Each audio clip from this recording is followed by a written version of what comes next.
Bienvenidos una vez más a Oman, Historias del Arte y el Judaísmo, donde hoy recordaremos a un artista de origen ortodoxo que, como aquel verso de Valle Inclán, era cubista, futurista y estridente, pintor y docente, anarquista, comunista, laborista, en el Londres de la primera mitad del siglo XX, en la ronda más de Bizet que en la de Mérimée, en la Jerusalén del mandato británico e incluso en una aldea de los picos de Europa. Pintor favorito de David Bowie, siempre dado al filojudaísmo, quien dijo de él que pintaba como a él le gustaría sonar y cuyos herederos, los de Bowie, subastaron hace poco obras suyas en Sotheby's por cantidades nada despreciables.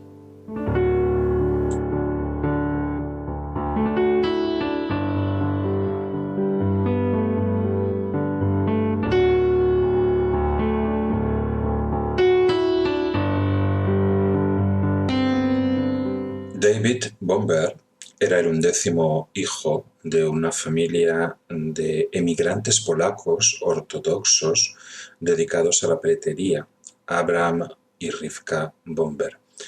y fue a nacer en Birmingham en 1890, pero en el año de 1895 emigraron a Whitechapel, en el East End londinense, en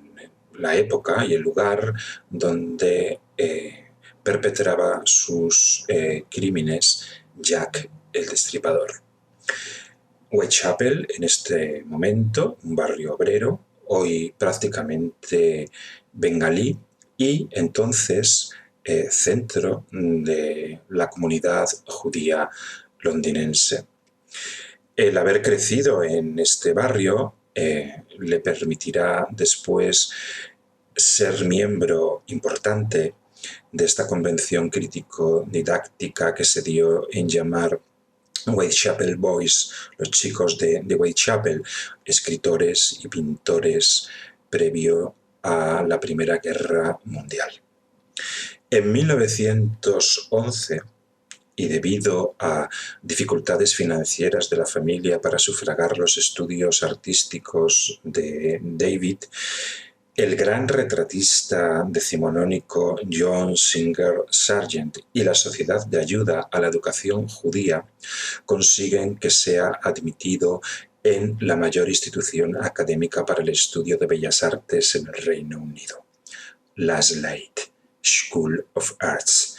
Esta institución es importante para él, más que nada porque será donde conoce a Isaac Rosenberg, también judío, también pintor, con quien iniciará una gran amistad. En 1912, en Londres, se realiza una exposición sobre el futurismo y es el primer momento, la primera ocasión en que David Bomber presenta un cuadro hoy colgado en la Tate Gallery que se titula La visión de Ezequiel, donde demuestra que absorbe todas las ideas modernas, pero con su propio estilo, combinando la abstracción geométrica del cubismo con la energía del futurismo. De hecho, el cuadro llega a ser tan conocido que el propio Marinetti se hace eco de la existencia de David Bomber y, por supuesto, del cuadro Visión de Ezequiel. Pero en el año de 1913, The Slade expulsa por radicalismo a David Bomber, que pasa a tener una breve y acre relación con los talleres Omega del grupo de Bloomsbury, que quizás eran demasiado burgueses para él, y es entonces cuando se va a Francia con Jacob Epstein y allí conoce a pintores de la talla de Modigliani y Picasso. Al regreso expone con éxito en una famosa galería del barrio de Chelsea y es tal el éxito, con éxito nos estamos refiriendo a que vendió 2 cuadros, que se casa con su primera mujer el mismo año de la Primera Guerra Mundial.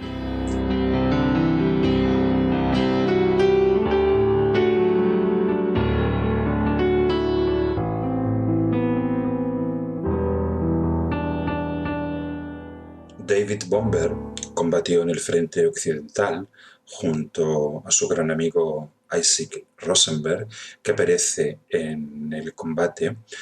y después de la Gran Guerra, publica un libro en 1919 y se instala en Jerusalén durante 5 años, entre 1923 y 1927. Un momento en la carrera pictórica que significará un gran punto de inflexión, porque por un lado abandona el constructivismo ruso anarquista para aunar la tradición de su cubismo juvenil con la gran tradición paisajística inglesa. No olvidemos que él se instala en Jerusalén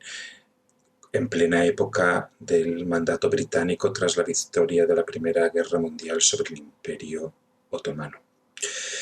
Hay un catálogo de una exposición que se realizó en el Museo de Israel en 1983, donde se pueden obtener grandes muestras de todas las obras que realizó en esta etapa jerosolomitana, con vistas maravillosas desde Arachofim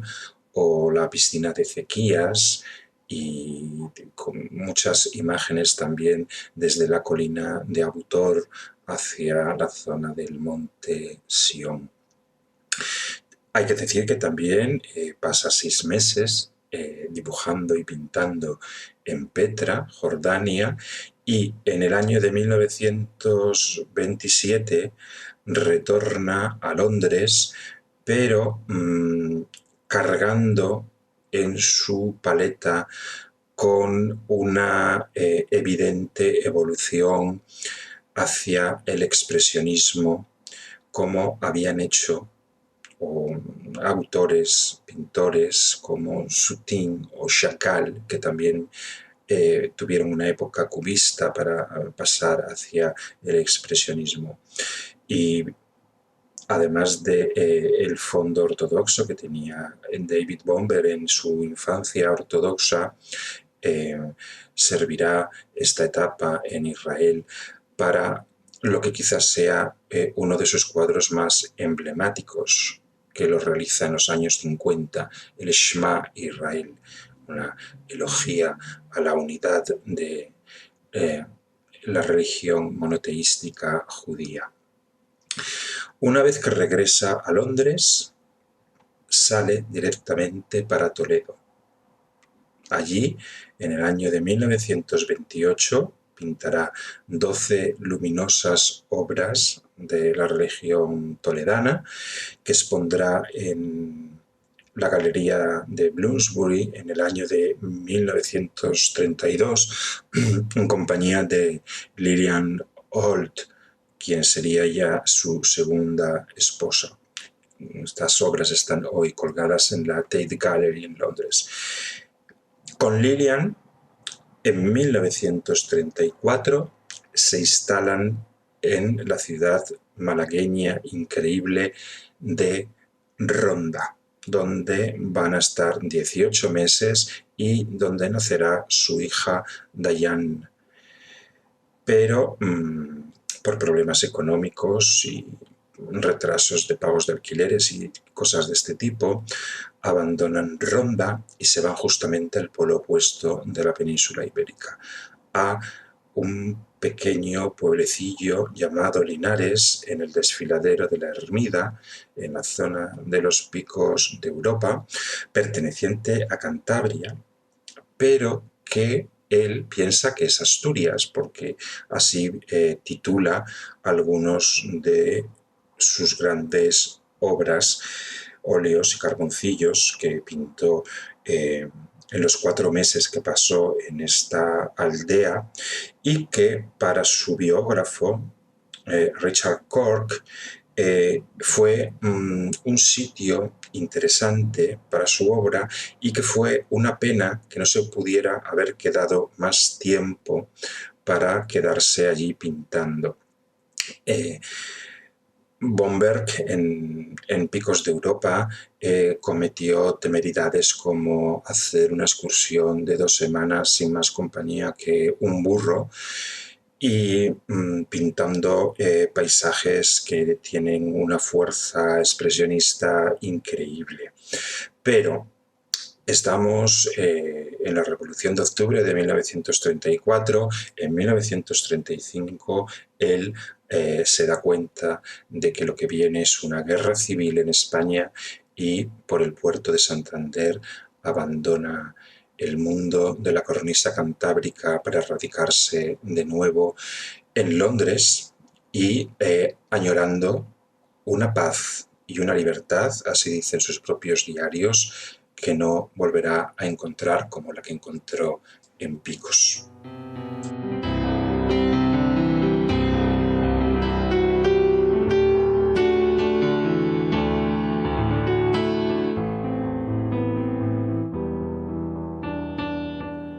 Bomber escapó de las bombas de la Guerra Civil Española para, sin saberlo, refugiarse en los bombardeos de la Segunda Guerra Mundial, el Blitz,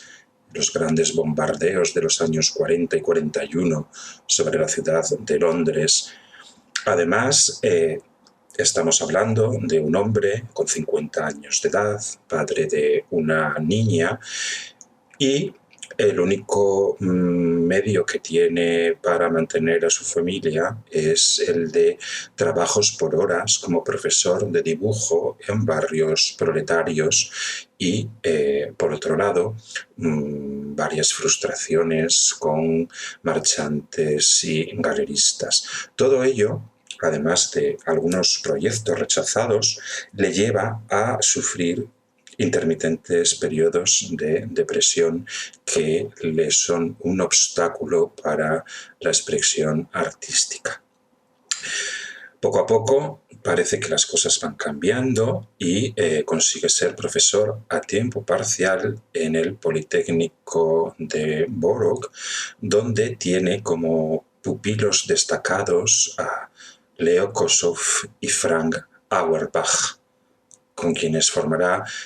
entre otros, el grupo de Borough. Bomber participará en todas las exposiciones que hace este grupo y además tiene unos respiros con ciertas expediciones pictóricas por Devon y Cornualles. Hacia el año 1948, Lillian, que tenía una hija de una anterior relación, una hija que está casada con Leslie Marr, que también tiene una hija a su vez,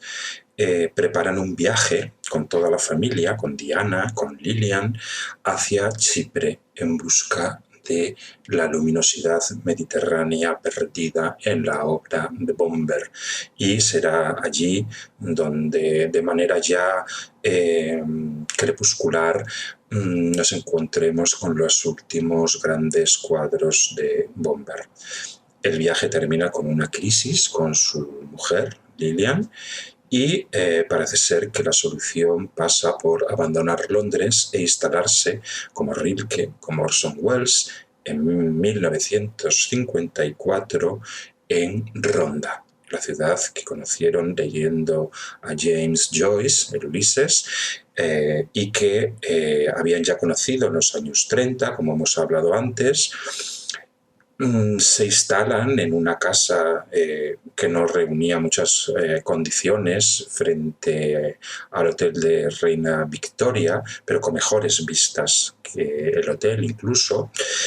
Y él allí nunca fue muy aceptado, le llamaban el raro, nunca pudo dominar el lenguaje español. Y desde allí es donde recibe noticias como, por ejemplo, que en una retrospectiva que se está generando en la Tate Gallery solamente cuentan con un carboncillo suyo, cuando él lo que quería era que rescataran, por ejemplo, la visión de Ezequiel y sus grandes cuadros. Todo esto le lleva a recaer en estos periodos intermitentes de depresiones y acaba por enfermar. Enferma gravemente, es llevado a un hospital a Gibraltar y de allí embarcado a Londres y 2 días después de su llegada, el 19 de agosto de 1957, fallece. Será dado al olvido por completo hasta que en los años de 1977-80 ciertos personajes de la cultura londinense, David Bowie entre ellos, recupere al pintor, al artista, a Bomber. Bowie, pintor él mismo y coleccionista, siempre quedó fascinado por la pintura de Bomber y el año pasado, en Sotheby's, New York, los herederos decidieron subastar su magnífica colección de arte que recaudó 24 millones de libras esterlinas y donde se subastó, por ejemplo, una de las mejores obras de Bomber, Tormenta en la montaña asturiana, vendida a la casa Tate por 353.000 libras. Y parte también de esta colección subastada era también con cuadros de Kossoff y de Auerbach. Y para despedir el programa de hoy, recordamos a nuestros oyentes que si quieren disfrutar de los maravillosos cuadros de David Bomber, tenemos un vídeo donde poder verlos, como de costumbre, en Aumán, Historias del Arte y el Judaísmo, en Radio Sefarad.